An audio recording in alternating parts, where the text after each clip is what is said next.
నియమంలో 4వ అంశము స్వాధ్యాయము. స్వాధ్యాయము అంటే మంచి మంచి పుస్తకాలు చదవడం, భగవద్గీత, యోగ వాసిష్టం, అష్టావక్ర గీత, పరమహంస యోగానంద గారు రచించిన ఒక యోగి ఆత్మకథ. ఈ పుస్తకం చదివిన ప్రతి ఒక్కరూ తప్పకుండా క్రియ చేస్తారు. అలాగే స్వామి రామ గారు రచించిన హిమాలయ యోగులు. ఈ పుస్తకం చదివినంతసేపు మనకు హిమాలయాల్లో విహరించిన అనుభూతి తప్పక కలుగుతుంది. అలాగే రామకృష్ణ పరమహంస గారు, వివేకానందుల వారు, రమణ మహర్షి గారు, మలయాళ స్వాముల వారు, అరబిందుల వారు, జిడ్డు కృష్ణమూర్తి గారు, మేడం బ్లవాక్సీ, ఇలా చెప్పుకుంటూ పోతే చదవాలంటే చాలా మంచి మంచి గ్రంథాలు ఉన్నాయి. అలాగే స్వాధ్యాయం యొక్క పరమార్థం ఏమిటంటే మనల్ని గురించి మనం అధ్యయనం చేసుకోవడం కూడా.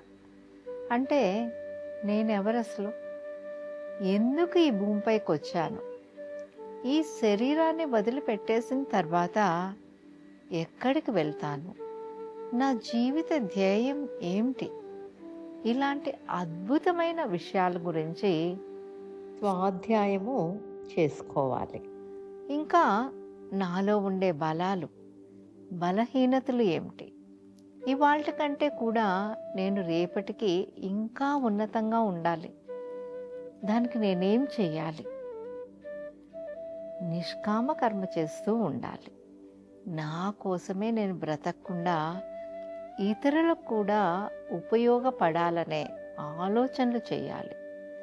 ఇన్నాళ్ళు ఇతరుల గురించి ఆలోచించాం, వాళ్ళలా వీళ్ళెలా, కానీ ఇప్పుడు మనమెలా అని మన గురించి కూడా తప్పకుండా ఆలోచించుకోవాలి. కానీ అలా ఆలోచించుకోవడానికి సామాన్యంగా మనము ఇష్టపడం. ఎందుకంటే మనలో ఉండే లోటుపాట్లు మనకు తెలుసు కాబట్టి. కానీ అవి మనకు నచ్చవు. నిజం ఏమిటో మనకు తెలుసు, కానీ నలుగురిలో, ప్రపంచం ఎదుట మనం ఇంకాస్త బాగున్నట్లు నటిస్తాం. బాగుండాలని తాపత్రయపడుతూ కూడా ఉంటాం. ఇంకొకరి కోసం బాగుండాలి అనుకోకండి, మీకోసం మీరు బాగుండాలి అనుకోండి.